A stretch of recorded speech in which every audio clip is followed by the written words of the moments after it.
My goodness, it's the Practical Prayer Podcast on New Thought Media Network. I'm Bill. There's Carol. Having navigated the slalom course of technology. You said that AOL was down today? Yeah, it started, I guess, about 9 o'clock saying, the wheel was spinning.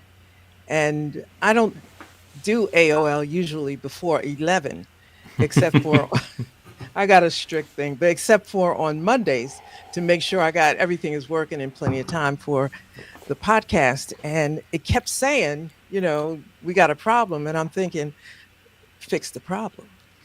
Fix it. Like, Make it yeah, work. I'm Get it not the better. only person that's affected here. Y'all got some really deep people that need this working, so get on it. Yep. So yeah. Yeah. And AOL means that you've been on this electronic communications kick for a while, because you probably started with one of those CDs they sent you in the mail, didn't you? Probably it was when it first when the whole thing first started, and I got all these other email accounts, but this is the one that it's my everything dumps into it. So, I you know. understand. And listen And to this. You sent me the link while I'm typing in the link, right? And I said, if I look at this, I'm going to be messed up and type the wrong thing in. Oh, and I'm thinking, I want this to work. I got to focus. I got to focus. So yeah, it's all part of the story, I suppose. so let's do a Practical Prayer Podcast episode. By the way, I have to say hello to the folks whose technology is working, who are Yeah. joining us on New Thought Media Network. I'm, excuse me, I'm Bill Marchiony here in Philadelphia. There's Carol Lawrence. She's over at the coast of New Jersey, near where the United States touches the Atlantic Ocean. And we're going to record an episode, actually episode number 224 of the Practical Prayer Podcast. And that's going to happen real soon now. And you guys are the live studio audience, or interested, because the idea was to invite people in while we do the recording, and then of course you can watch the recording session on New Thought Media Network later. So there is the recorded studio audience, and then later there's going to be the podcast audience who hear the finished produced podcast out in podcast land later. So now that you're thoroughly confused, hello. All I got to do is show up. You get to show up. The folks who are listening and watching live get to show up and participate or not. So if you put a comment into your social media comments, we will see it in real time and be able to respond to it.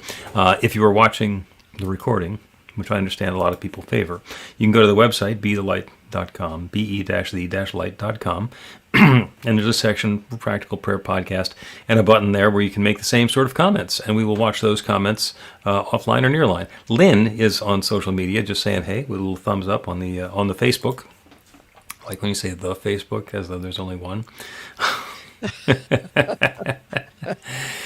And it's good to have you guys with us. And sometimes, actually, the plan is that Carol and I get together and chat for a little while beforehand and talk about what we're going to talk about.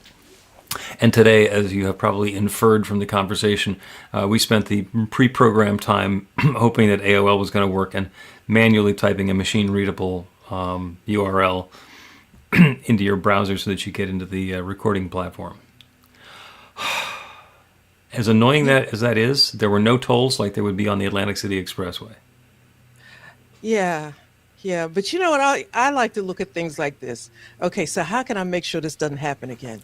So every time now, when you send me the link, I'll just copy it and put it in Word so that if something goes crazy, I could just copy it and paste it in another browser so that, it's going to work. It's just going to, you know, You can do that.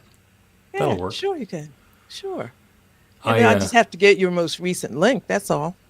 Yeah, I'd be happy to send you a new one anytime you want. And oh, by the way, I live in the Apple ecosphere.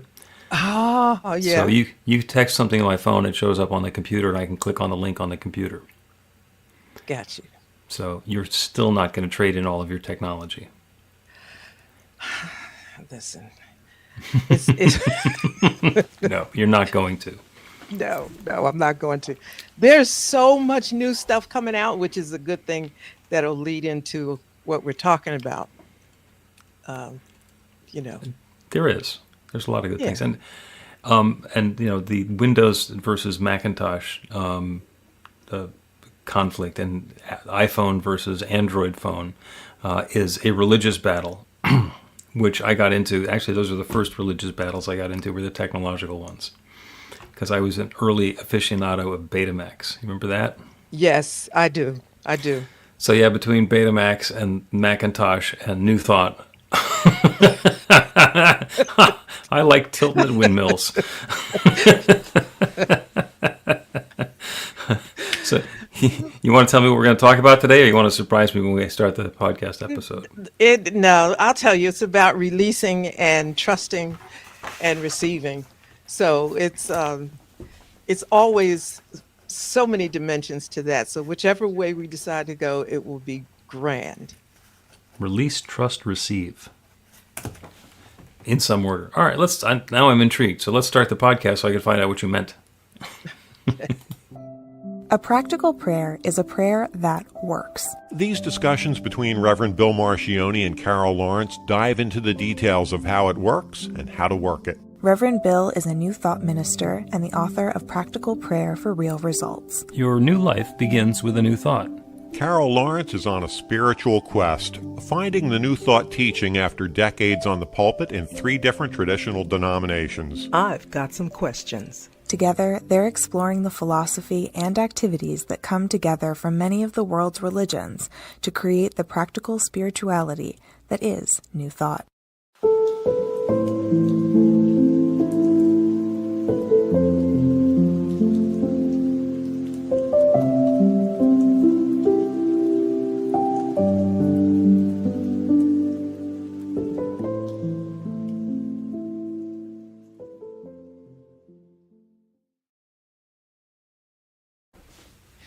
Welcome to the Practical Prayer Podcast. I'm Carol, here with Reverend Dr. Bill Marchiony. Looking forward to another exciting conversation about New Thought as it applies to what Carol's thoughts have been over the course of the previous week. The podcast, we get together and we talk about what's on Carol's mind. And you give me a reframe on what we're talking about today, because I think I understood, but I don't think I can paraphrase you. Oh, okay. So it's 3 thoughts that came to mind. Releasing, like letting go, and trusting and receiving. So it's kind of a sequence, and it makes sense sometimes, but when you're in the midst of whatever, and then I think it's just kind of a universal idea that I have. So that's what I want to talk about. Now, here's the thing. I'm always planning. So right now, December 1st, I'm in plan mode for 2026. Okay. And I will plan out the whole year by quarter. That's what I do. Wow. Done it forever, works like a charm, plenty of room to change. Okay, but then comes the idea of releasing. You can't, when you're planning your life or anything, you have to be able to give space to possibilities of change, possibilities that you may not be correct, possibilities of new ideas, all of that kind of stuff. So being in the position or holding the position of being able to let go and release and not feel like, oh my God, I got to, it has to be this way. And sometimes we don't let go of things because we don't have something to replace it with. Like, if I let this go, there's a trust issue there. I trust in my plan and what I was doing. So then that's what the trust piece was. And then finally, the third part of what I was thinking that was unraveling while I was thinking it is that trust, you have to evaluate what you're trusting in the first place. Right? Okay. So, we could say that the trust comes first, but usually it doesn't. Then receiving what comes from the trusting, from the trust. Does that make sense? That makes perfect sense. And I'm thinking of all sorts of examples in my head. And the one that is possibly the most dramatic or familiar that comes to mind is an NFL football game. Because when you're watching the football game, the quarterback goes in and he's got a plan. They know the play that they're calling, and they want this person to push that way and that person to push that way, and this guy's going to run over here, and then the quarterback's going to throw the ball to that one. And then everything starts moving. And that wonderful plan has every likelihood of going right out the window. Uh-oh. The other guys have done something unexpected, so now I have to change plans in the middle of this. And changing plans means releasing that plan of I thought I was going to be able to throw the ball, and now I got to jump over 6 guys and then run with the ball and hopefully not get completely demolished by really heavy guys jumping on top of me in an angry manner. And when we do that, when we go with the flow and move differently, then we receive the benefit of the change in plans in addition to all the value that we had from having a plan to begin with. So that's a very a colorful sports related example. The same thing happens in any sort of conflict. There's battles going on in various places all over the world, and they're thinking on their feet, and they're changing plans, and everybody's got a great strategy, but it turns into tactics, and what you do in operational activities might not be anything like what you had planned. And the same thing happens all the time. We're doing this podcast on a software platform on the internet, and the link to the program studio was in email, and Carol's email stopped working. Same thing. Okay, well, my email works, and this is the plan that I have. It's put together. Everything's supposed to happen. I get here into the studio at the appropriate time. It's not working. Now what do I do? Well, the first thing you do is let go of the plan. Because if you sit there saying, it should work this way, and it doesn't. So we need to do something else. So we let go of that and trust that a new plan is going to show up. And follow that guidance, and we get to step into whatever the new plan is. And, there's some trust. It's like, well, I really didn't want to type this gibberish word into my web browser. Right. But, if I trust the guidance that that's what's mine to do, then I can receive that experience that I was looking for, and it shows up in a different manner. So that process, that release, trust, receive is going on all the time.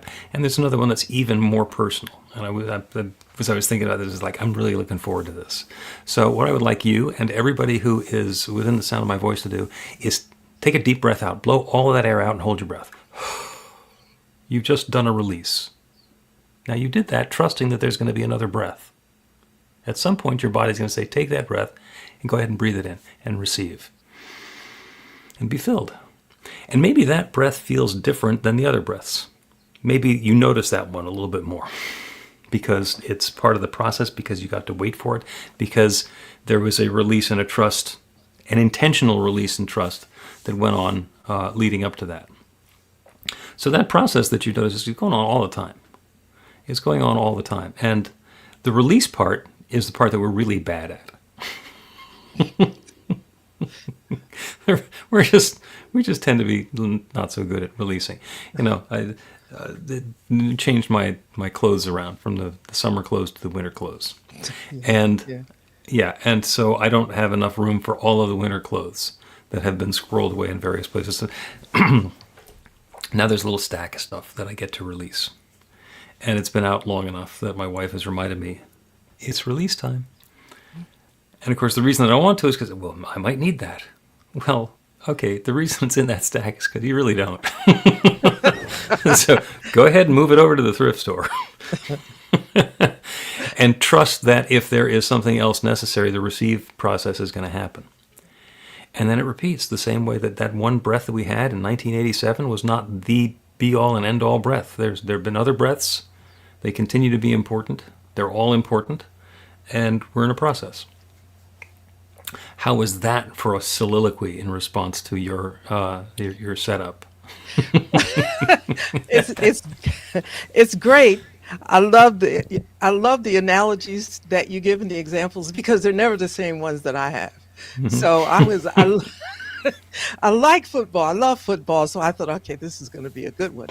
So yeah, but there was something when I explained it. I said, the trust, there's something about the trust that has to be come first, but it's kind of fundamental because if I use this example that just happened to me with AOL, I my plan was to get on AOL. The link is already in the whatever you call that thing, and I just pasted You and just move. click it. I just Yeah. know how to do this. That's my plan. It's not working. So I said, okay, fine. I looked at it, just I said, wait a minute, what do I need to do here? Don't go on a wild goose chase. What do you need to do? So I instantly, which I usually do, I'll say, Spirit, come on, what we got to do? What's next? And when I said that the trusting part might be the first part, is because that's my go to. When I hit a snag, it's my go to. Spirit, Hmm. come on, because I have this belief that everything I need to know is within me. So I don't want to waste my time running around trying to figure stuff out. Look, Spirit, Bill Marchiony is waiting to hit the button. I got to get this. Get my I finger got to right get here. this. Right. I got to, and I did. I wish you could see. I wish there was a video rerun of this because I actually stopped what I was doing. It was like a freeze frame. Now what? And I just kind of waited, and I got kind of, different things. And then you sent me the link, and I said, all right. That's when I started getting frustrated because copying links, all you got to do is just, and you don't know how to fix it. You just got to start over. So the trusting, I think, is if it's easier to release if you know that you're not going to fall. There's a Right. safety net. Like, so for me, it's like Spirit is going to zero. I'm going to know something. I'm going to know. And yeah, so it could come on. That's the release and the trust are together. I don't think you can look at them separately. Yeah, I think Because that the trust and the receiver together as well. And in fact, as you're talking about this, it's occurring to me that release, receive is the process, and trust is encompasses all of it. That all happens in a field of trust. You don't have to wait until you're done releasing to have trust, or you don't have to wait until you're done receiving to have trust. If you set that tone and that environment of trusting that everything is in its perfect place and unfolding in sweet perfection, then the releasing and the receiving become breathing. yes, but there's a tiny but there Of course. because we feel like, and sometimes we are required to do something. I mean, we can release, but I released the idea that this AOL thing wasn't going to work. But I did have to do something. I Hmm. couldn't just sit there and wait. So I think that many times we are probably, not always, but faced with what's the next, what does Florence Scovel say? She calls it the next divine right step. What's the Hmm. next divine right step? What's the next thing that makes sense for me to do? And that's when I call upon that which I trust. So, it's release and receive is right. It is right, but I think the trust is very key in there Yes. because the trust brings about a certain level of calm and flow. I can relax because this will work. It will work. The worst thing that can happen is that I get there 15 minutes late, but this will work Hmm. because because I trust in technology. Well, something's going to happen. And, it might not be exactly what we had in mind, but something is going to happen. And trust is being okay with the way that it happens, even if it's not the way that we planned. What's the saying about uh, we plan, God laughs? Hmm. Hmm. It's like if we are not able to call an audible and change plans on the fly, then we've set ourselves up for disappointment. We do. And I really thought that you were going to zero right in on the ego thing, because there's an ego thing that comes to play with the releasing. Sometimes I thought you're going to probably jump in on that one, but All right, yeah, well, I tell you what, I will. Let's take a the, break. the control freak part too. Well, Yeah. you're a control freak emeritus, but there you still remember it. Let's take a break, and then we will come talk about what ego has to say about trust. Learn to put practical prayer to work in your life.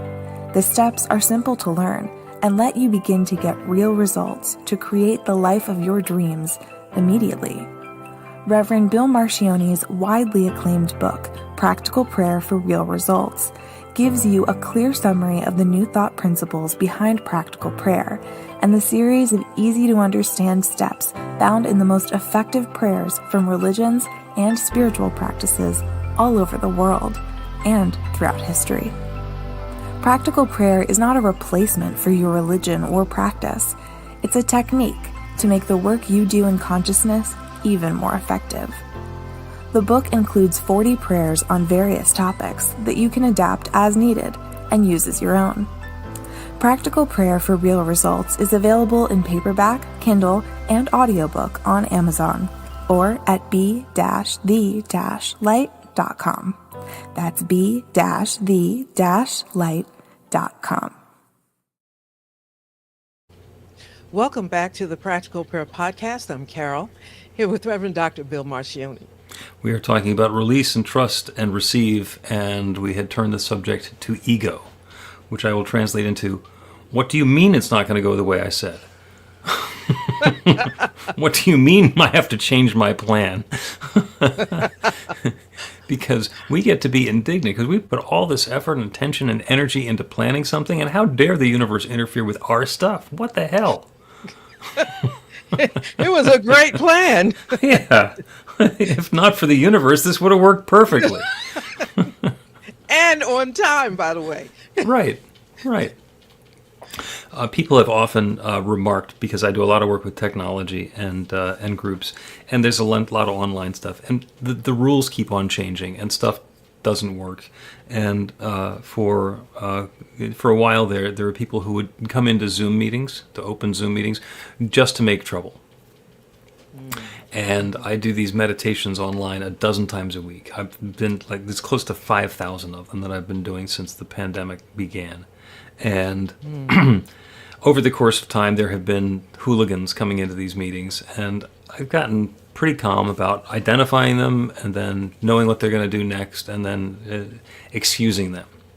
And people get all alarmed. Oh my God, these people are in the meeting. What are you going to do? It's like, I'm going to kick them out. Well, can't you secure the Zoom and not the... Okay. The population is coming into this thing. If they can get their name entered properly into the Zoom meeting, that's a win. Having to authenticate so we only have the people who we want in the meeting, it's just going to mean a whole bunch of people who want to take part in these daily meditations won't be able to. So I'm not going to do that. So I came up with a metaphor for myself, which is of the church sanctuary. So, you leave the sanctuary unlocked because you want people to be able to come in and be in a peaceful and spiritual place and have some time.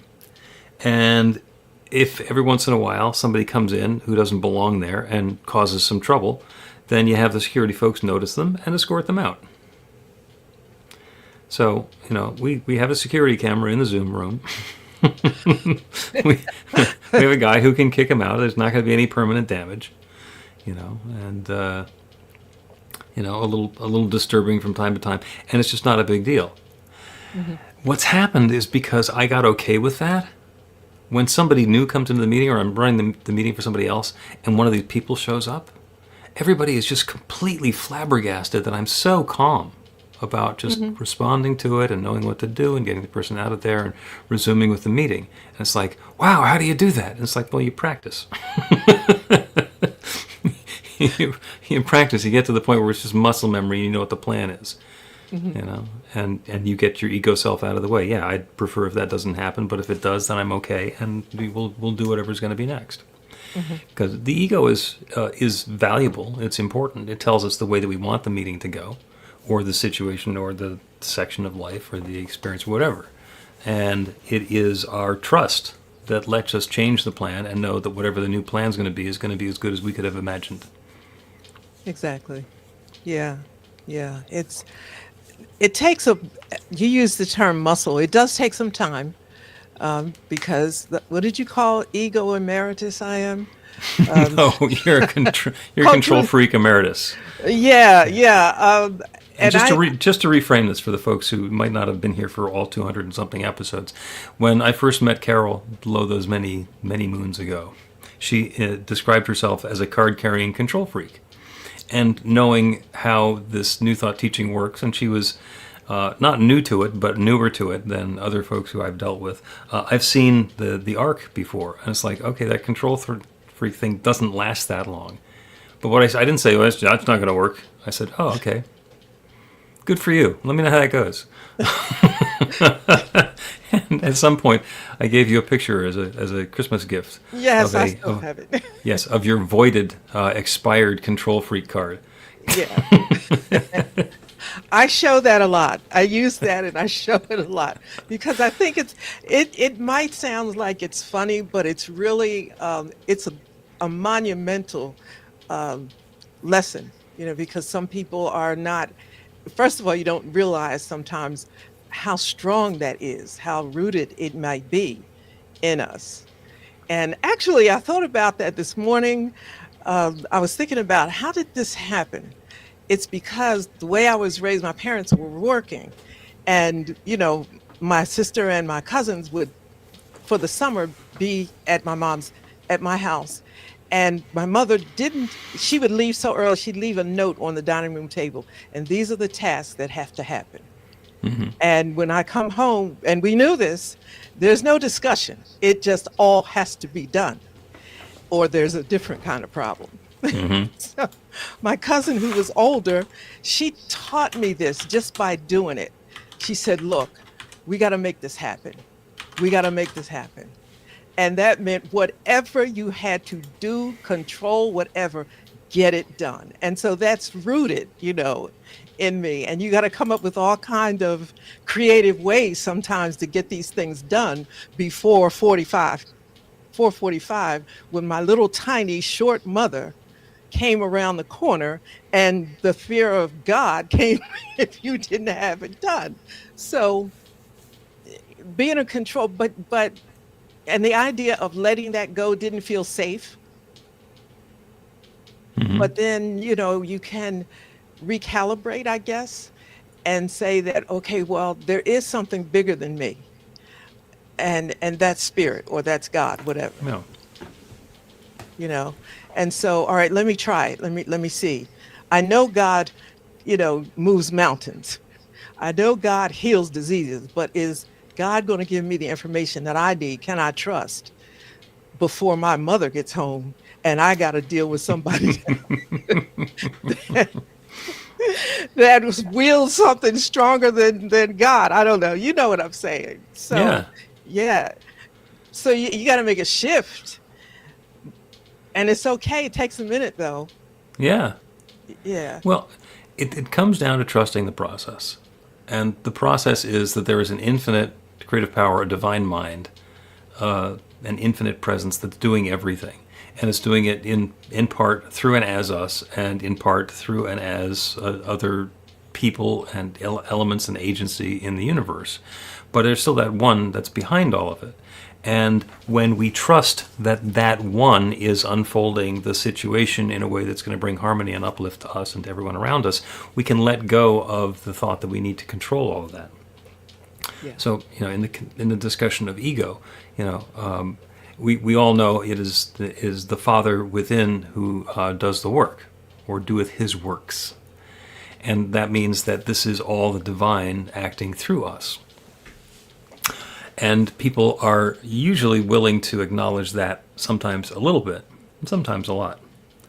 But when the deciding what the plan is going to be, it is the Father within who decides what's going to happen. It's like some people say, well, I don't think so. I already have a plan. I don't need to go lift anything, but man, this should go the way I say. So God, just bless my plan. Right? Exactly. Just, So to paraphrase, and this is why it doesn't work, God, just do what I say. It's like, really? And you think that's going to work?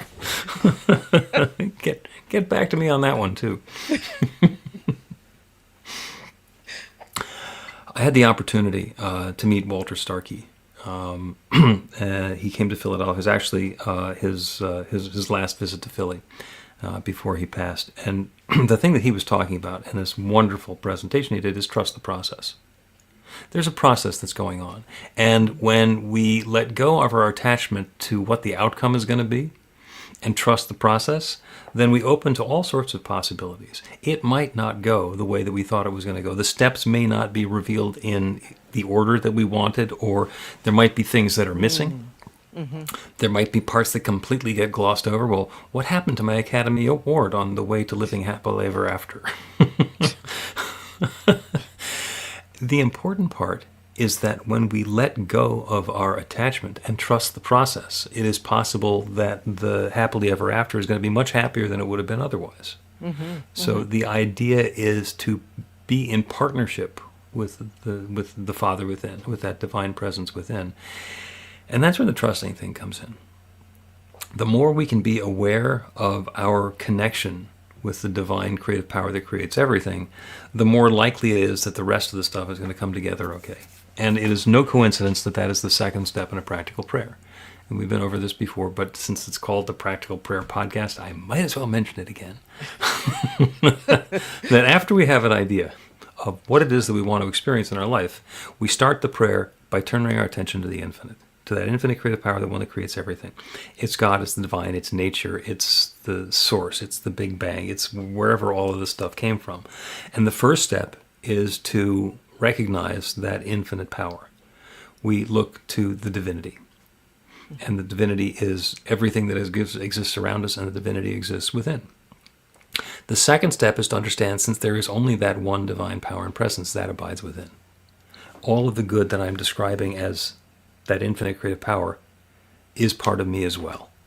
And it is that second step, that unification step, where we realize and understand and accept and claim our unity with that infinite creative power, that the trust comes in.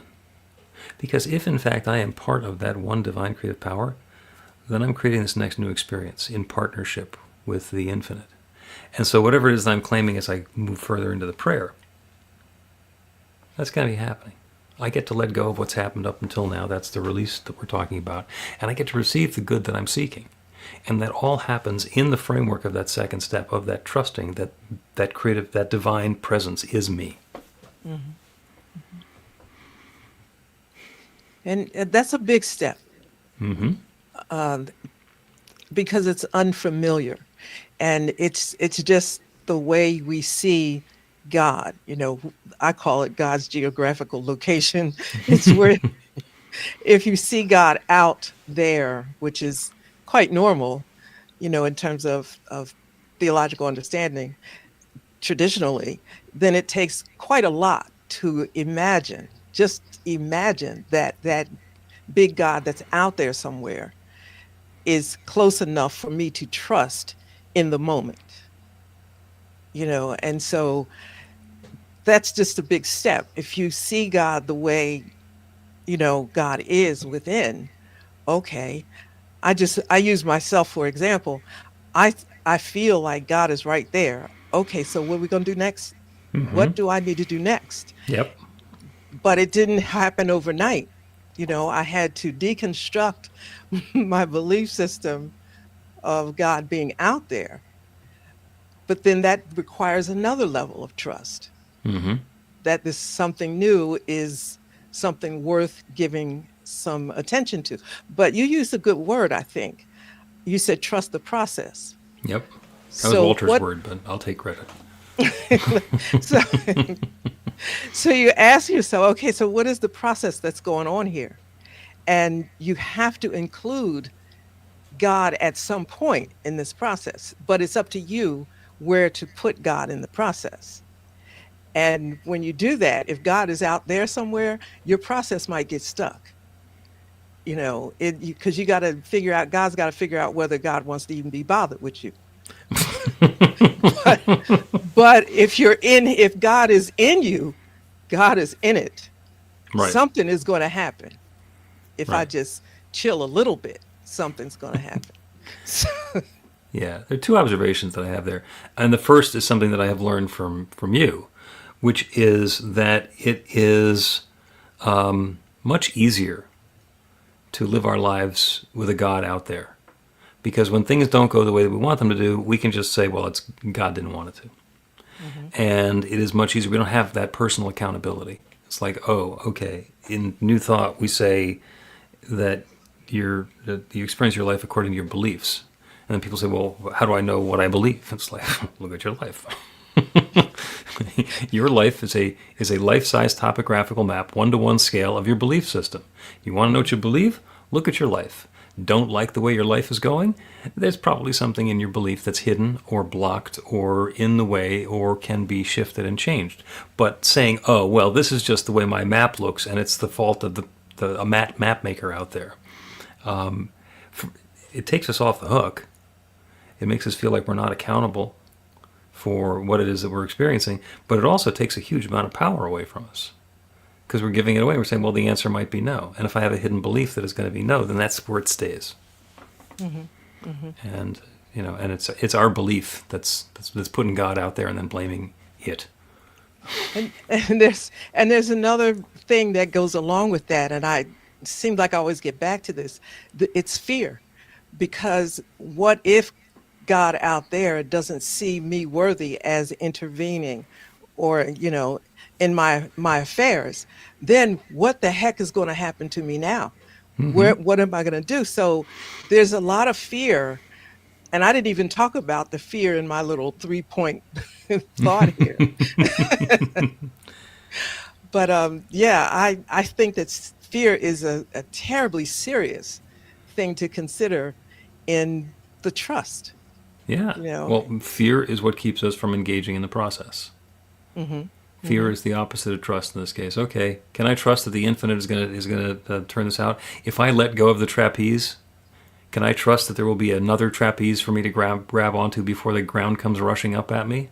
There's a lot of trust there, Hmm. and the fear will keep us gripping onto that first bar. And on the one hand, we're staying safe. On the other hand, we're not making any progress. And we are part of the process. So when we're trusting the process and we've done our work, and the time comes to release, we get to do that and sail merrily into whatever that next new experience is going to be, even if we're not completely sure the details of how it looks. There's yes, we trust the process. It's what you think about God. Is God, am I good enough? That's the worthiness part that you talked about before. Yep. Am I good enough that God will even consider intervening here? So it's a lot to work with, and a lot to unravel. I'm real sensitive to that, because if you don't get it, you keep coming back to the same place. You keep making the same mistake, which only convinces you that you're a real jerk and God really doesn't want to be bothered with you. So it's so it's Wow. well, listen, I know. why I know. It was blunt, it's a but right on. That's why I think, I love the practical prayer, or you know the first part is really anchoring in on God. Once you get that, the rest flows. You just like, well, the rest just flows. You can get it all. You could always go back to say, God, listen, I'm confused. Could you just clear this up? But if Yep. you don't have that place to go to, then what happens? Well, Well, then it's the scary part about the ego. Because if we need to figure it out on our own and we have discounted the possibility that there's an infinite intelligence that's helping us, we're really on our own. yeah, There might be yeah. people in the neighborhood with their own vested interest about what should happen next, in which case, game on. Let's take another break, and then we're going to do a practical prayer, and it's going to be on worthiness.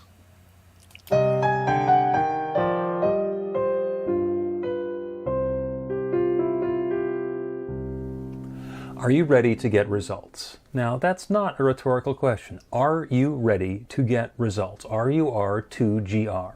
That's actually the abbreviation for the steps in a practical prayer. Recognition, unification, realization, gratitude, and release, with a couple of extra steps in there in case some doubt creeps in along the way. RUR2GR.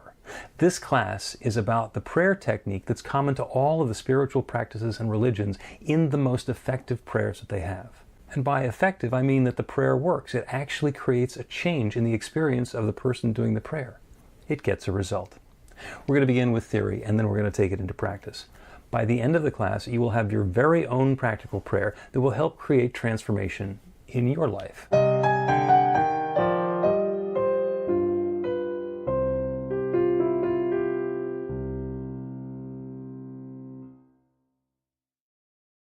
Welcome back to the Practical Prayer Podcast. I'm Carol, here with Reverend Dr. Bill Marchiony.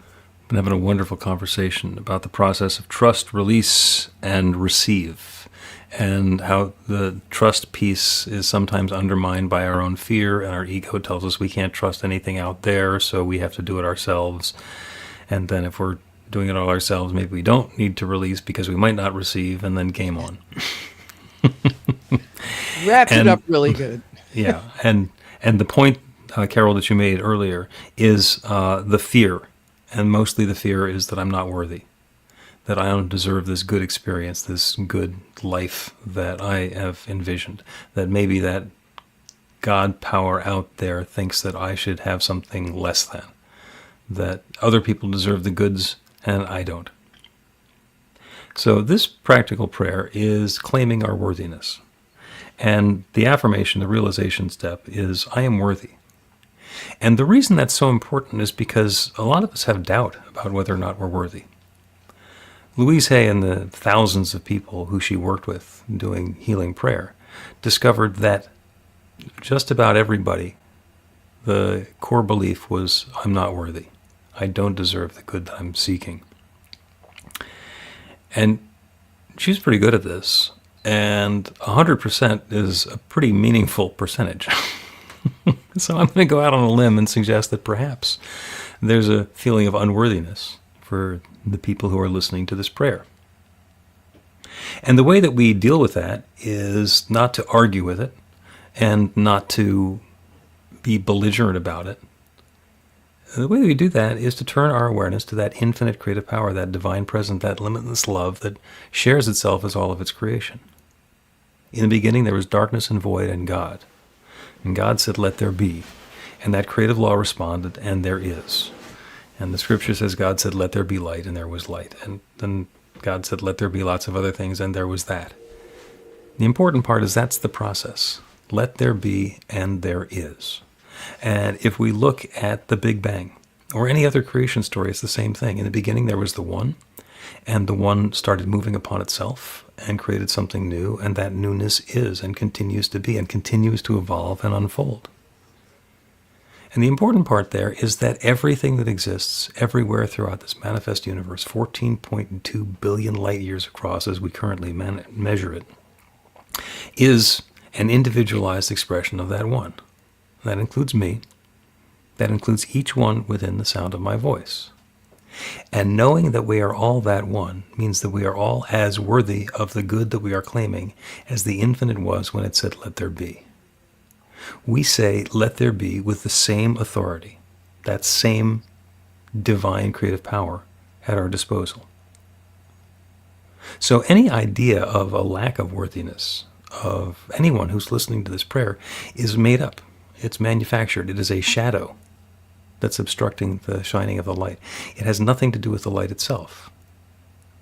That blockage can come from all sorts of different sources, but it's all temporary and artificial. Because the truth is, as divine expressions of that infinite presence, we are all worthy. The affirmation is, I am worthy. So I invite you to say that to yourself. I am worthy. I am worthy. I am worthy.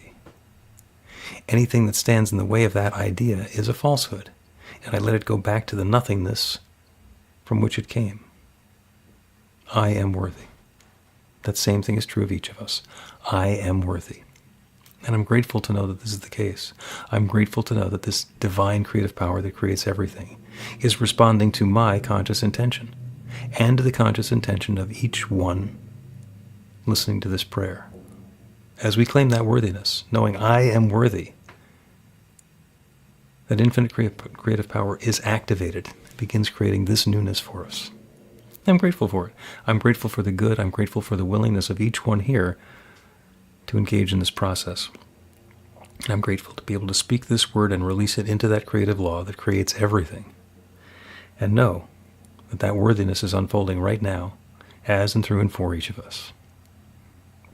And I let it be. And so it is. The Practical Prayer Podcast with Reverend Bill Marchiony and Carol Lawrence is a production of BeTheLight.com, be-the-light.com, where you can find more information about practical prayer for real results. Our theme is by Music of Wisdom. You can learn about the spiritual community of New Thought Philadelphia with daily guided meditations, Weekly celebrations of spirit, and Reverend Bill's classes in practical spirituality at newthoughtphilly.org.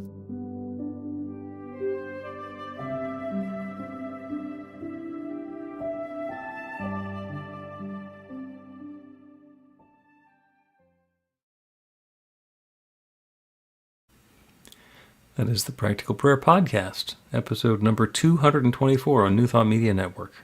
Thank you, Carol. Great conversation. Yeah, wonderful topic. Thank you. Thank you so much for that. Released, trust, and receive. Not necessarily in that order. I like that. Oh, and thank you to everybody who's joining us on New Thought Media Network. It is wonderful to have you here in the pre and post show of the recording session. As mentioned, if you want to put a comment in, you can do so, and we will respond in real time. And if you want to go to the website, which is BeTheLight.com, there it is, be-the-light.com, then you can go over there. And there's a section on Practical Prayer Podcast, and you can put in your comments there as well, and we will respond offline. Carol, thank you so much. This has been spectacular, and you and me and the technology will all zero back in again here next time. I'm cutting and pasting the link, so I'm good. You get to learn some new stuff. Thank you so much. Have a great day. See you.